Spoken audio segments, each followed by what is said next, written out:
আপনারা ATN news দেখছেন। সবাইকে আমন্ত্রণ জানাচ্ছি Kazi and Kazi tea presents happening পয়েন্টের আজকের আয়োজনে সঞ্চালনায় আছি আমি জান্নাতুল ফিরদাউস কবিতা। আজকের বিষয় ফোম শিল্প বৈশ্বিক বাজারে এর বাণিজ্যিক প্রসার। আপনারা জানেন চেয়ার, সোফা কিংবা বিছানা আমাদের দৈনন্দিন জীবনের আরামের সঙ্গে ওতপ্রোতভাবে জড়িয়ে আছে ফোম।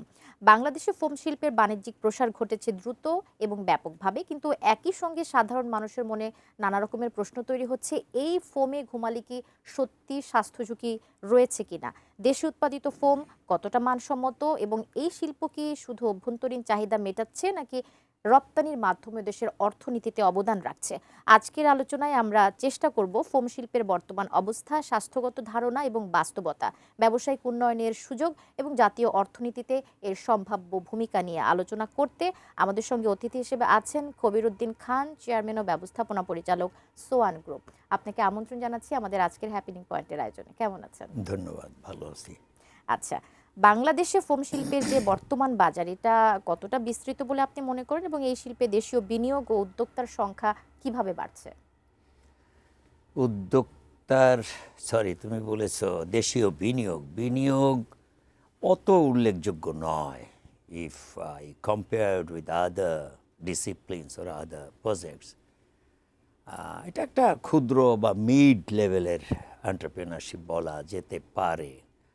আর কম্পিটিটার্স কি সংখ্যায় এটা যদি বলো, সেটা আছে geometric rate I don't know, তুমি বোঝো কিনা, নিশ্চয়ই বোঝো। 1, 2, 4, 8, 16, 32, 64 এইভাবে কম্পিটিটর্স। আর এর বিপরীতে যে কাস্টমার্স যে বাড়ছে সেটা এরিথমেটিক 1, 2, 3, 4, 5, 6, 7, 8, 9, 10।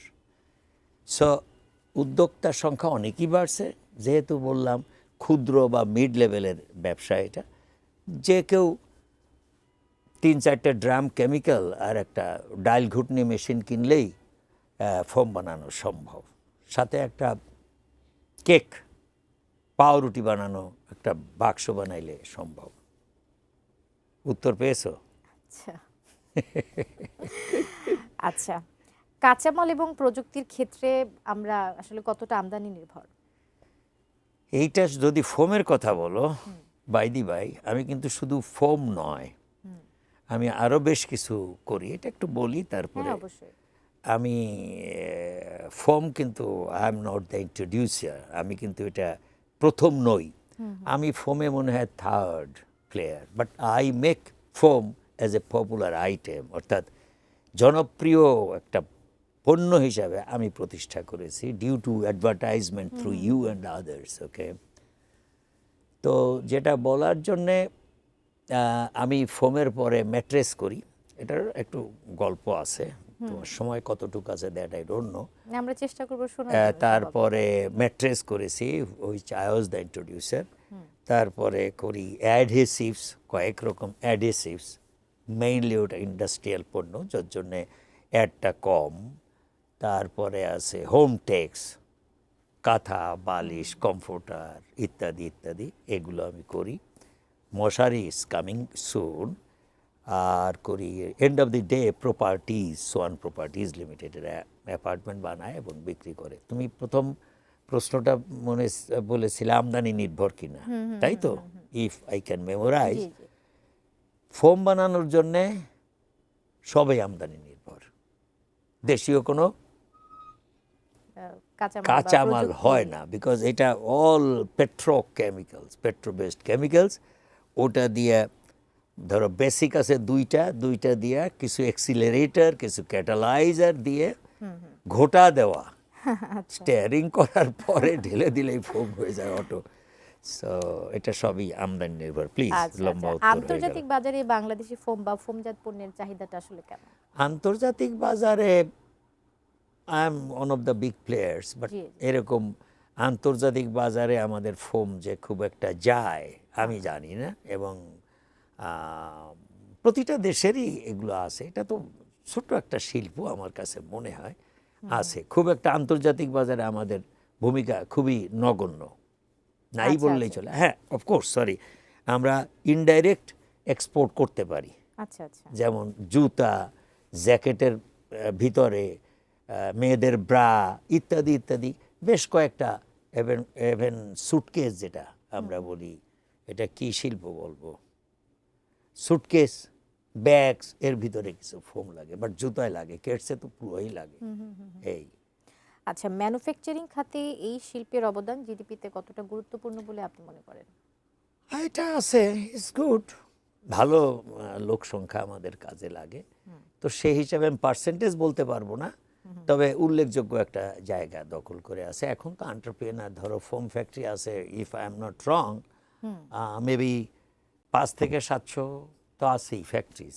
সো সেখানে কিছু লোক কাজ করে, রুটি রুজি হয়, ক্যাপিটাল কিছু রাউন্ড দ্য ক্লক ঘুরতে থাকে, লাভজনকভাবে সবাই তো কম বেশি লাভজনকভাবে করার চেষ্টা করে। সব জিডিপিতে নিশ্চয়ই একটা উল্লেখযোগ্য ভালো, পার্সেন্টেজটা বলতে পারলাম না। আচ্ছা, মানে জিডিপিতে ভালো একটা অবদান তারা অবদান রাখছে। আচ্ছা, ফোম শিল্পকে টেকসই এবং আধুনিক করতে কি ধরনের প্রযুক্তি আমাদের আসলে উন্নত প্রযুক্তি প্রয়োজন, এটা আমরা একটু নিব এই উত্তরটা, তবে আমাদের একটা ব্রেকের সময় হয়েছে।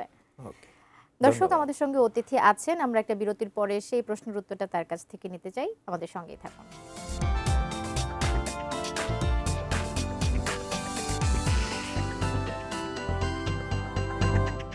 ফিরে এসে সবাইকে আবারও আমন্ত্রণ জানাচ্ছি হ্যাপেনিং পয়েন্টের আজকের আয়োজনে। কথা বলছিলাম বৈশ্বিক বাজারে ফোম শিল্পের বাণিজ্যিক প্রসার নিয়ে। আমাদের সঙ্গে আছেন কবিরউদ্দিন খান, চেয়ারম্যান ও ব্যবস্থাপনা পরিচালক, সোয়ান গ্রুপ। স্যার, আমি শুরুতেই যে কথাটা বলছিলাম যে ফোমের উপর ঘুমালে কি সত্যি স্বাস্থ্য ঝুঁকি আছে কিনা, এরকম প্রশ্ন সাধারণ মানুষের অনেকের মনেই ঘুরপাক খায়। এরকম বিষয়ের সম্মুখীন নিশ্চয়ই আপনারাও হয়েছেন। এর বিপরীতে কি আসলে আপনাদের কোনো কর্মকাণ্ড বা কার্যক্রম এসেছে, বা এই কথাটার ভিত্তি কতটুকু, আপনি কি মনে করেন? আমি শোনো, সরাসরি না, একটু ইনডাইরেক্টলি বলি। বাংলাদেশে প্রকৃত শিক্ষিত লোকের সংখ্যা কম, তো ফোম খারাপ এটা প্রচলিত একটা কথা। ফোম বসার জন্য খুবই ভালো, অফকোর্স, ফোম ছাড়া কোনো উপায়ও নাই। ফোমের ভিতরে নানান কোয়ালিটি আছে, মেমোরি ফোম হইলে আরও ভালো, অনেক বেশি দাম। নর্মাল ফোম আমরা যেটা মেমোরিও বিক্রি করি, but demand is very poor. Okay, তারপরে তুমি বলছো এটার ব্যবহার, এই যে আমি বললাম যে ঘুমাইলে সেই জন্য ম্যাট্রেস করলাম, বাট এটা হচ্ছে যে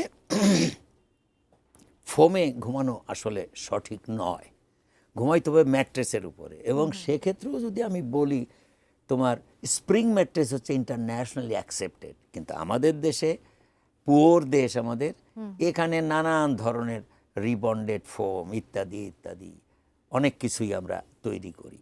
আর একটা কথা যেটা প্রণিধানযোগ্য এবং আমি মনে করি ভেরি ইম্পর্ট্যান্ট, তোমার মাধ্যমে আমি বলতে চাই, ফোমে ঘুমাইলে বা ম্যাট্রেসে ঘুমাইলে শরীর নষ্ট হয়, নরম বিছানায় শোয়া ঠিক না। এটা তুমিও ডাক্তার না, ও ডাক্তার না, সেও না, আমিও না। ওকে, আমি তো ইউনিভার্সিটিতে অ্যাকাউন্টিং পড়তাম, তো কিন্তু সবাই ডাক্তার। এক কানা কয় আর এক কানা রে, চলো এবার ভব পারে, নিজে কানা পথ চেনে না, পরকে ডাকে বারংবার। একটা অসুখ হইলে 20 জন ডাক্তার দাঁড়াবে, এটা করো, ওইটা করো, সেটা করো, সেটা করো, কিন্তু প্রকৃত বুদ্ধি কেউ দিতে পারে কি না। এই জন্যে বলেছে লালন সাইজি যে তুমি বুদ্ধিমান না হয়ে কথা বলো না। ডাক্তাররা অনেক সময়, আমি সব ডাক্তারের কথা বলবো না ঢালাওভাবে, সায়েন্সটা হচ্ছে, যেহেতু সময় তোমার কম, শরীরের মাঝখানটা হচ্ছে মাজা, হিপ জয়েন্ট, এটা ওজনদার। এইটা খুব অতি নরম হইলে এই জায়গায় একটু ভাঁজ খেয়ে যায়, ভাঁজ খাইলে রক্ত চলাচল ব্যাহত হবে, ওখানে পেইন হবে। কিন্তু তার মানে এই না যে কাঠের উপর তোমার শুতে হবে, তক্তার উপরে শুতে হবে বা হার্ডবোর্ডের উপরে শুতে হবে। আমি জানি না, আমাকে কোনো ডাক্তার বলেনি, তবে আমি ম্যাট্রেসটা ইন্ট্রোডিউস করার আগে আমার বন্ধু, উনি আক্তার মোর্শেদ, উনি বাংলাদেশ মেডিকেলের হেড অফ অর্থোপেডিক্স ডিপার্টমেন্ট ছিলেন, ওনাকে আমি একাধিক ম্যাট্রেস প্রথমেই দিয়েছিলাম যে ভাই আপনি আগে ব্যবহার করেন। He certified it's okay, this is really healthy. এবং অর্থোপেডিক ম্যাট্রেস যে মানে কি বলবো, রাম শ্যাম যদু মধু যেটা বিরাট, এটাও কিন্তু সঠিক নয়, because I have to tell the truth. You are broadcasting throughout the world, even not only Bangladesh, right? Healthy mattress হচ্ছে যে তোমার শরীরের ওজন সঠিক মতো ধরে রাখতে পারে কি না। অতএব তোমার কথার উত্তর হচ্ছে ফোমে ঘুমানোই ঠিক না, ঘুমালেও সেই রকম ফোম হতে হবে, শরীরের ওজন টান টান করে ধরে রাখতে পারে, blood circulation round the clock, it is running very fast, okay. Interruption, বাধা পাওয়া যাবে না, এমন বিছানায় ঘুমানো যাবে না। তার মানে কিন্তু আরেকবার বলি, কাঠ বা হার্ডবোর্ড নয়। তো এইটাই হচ্ছে বিজ্ঞান, যে তুমি ফোমে ঘুমাইলে অসুবিধা, ওই ফোমে ঘুমাইলে অসুবিধা যেটা স্বাস্থ্যসম্মত নয়, ওই ম্যাট্রেসে ঘুমাইলে অসুবিধা যেটা স্বাস্থ্যসম্মত। ওই আসলে আমি তো আর অ্যাডভার্টাইজ করতে আসি না এখানে, ওই যাদের যেসব দর্শকদের মনে ভ্রান্ত ধারণা থাকে বা সাধারণ মানুষের সেটা- অনেকে মানে সেটা নিশ্চয়ই আমরা ক্লিয়ার করতে সেটা পেরেছি ক্লিয়ার আপনার হয়েছে, মাধ্যমে। নিশ্চয়ই হয়েছে, হবে। আবার আরও বড় সেমিনারে ডাকো।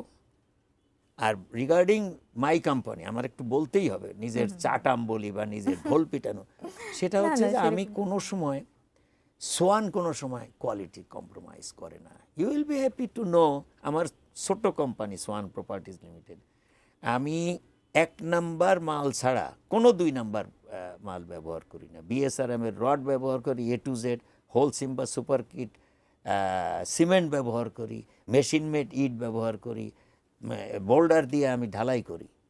এটা কয়জন লোক করে? কিন্তু আসলে বিশ্বস্ততার জায়গাটা তৈরি করতে না পারলে কিন্তু একটা কোম্পানি এত বছর রান করাটাও একটা দুঃসাধ্য ব্যাপার। সঠিক। আমরা সেই 90s কিড ছোটবেলা থেকে সোয়ান ফোমের অ্যাড দেখে বড় হয়েছি, এখনো আমরা আপনার সাথে কথা বলতে পারছি, এটা তো বোঝাই যাচ্ছে যে এত বছরের একটা সুনাম আপনারা অক্ষুণ্ণ রাখতে পেরেছেন আর কি। প্রথম হচ্ছে কোয়ালিটি, জি, প্রথম অবশ্যই। Quality and services, transparency. আমরা তো সবসময় আমাদের দুর্বলতাটা আগে বলি, যদি থাকে, ইফ দেয়ার ইজ এনি। আমরা কিন্তু সব জায়গায় স্ট্রং না, স্ট্রেংথ কিন্তু আমাদের অত বেশি নয়, এটা অনেক পরে বলি। আর যদি কোনো ব্যত্যয় থাকে সেটা আগে বলি। This is human quality, you know. Otherwise নিজের চাটাম তো বিনা কারণে করলে হবে না। আপনাকে অসংখ্য ধন্যবাদ, আমাদের এই আয়োজনে এসেছেন, সময় দিয়েছেন। নিশ্চয়ই আমাদের যারা দর্শক আছেন তারা এই সম্পর্কে অনেকটা জেনে নিতে পেরেছেন এই স্বল্প সময়ের মধ্যে। অনেক ধন্যবাদ স্যার, এসেছেন আমাদের মাঝে। তোমাকেও ধন্যবাদ। জি, দর্শক, আজকের মতো হ্যাপেনিং পয়েন্টের আয়োজন আমরা এখানেই শেষ করছি। ভালো থাকবেন, সুস্থ থাকবেন, আমাদের সঙ্গেই থাকবেন।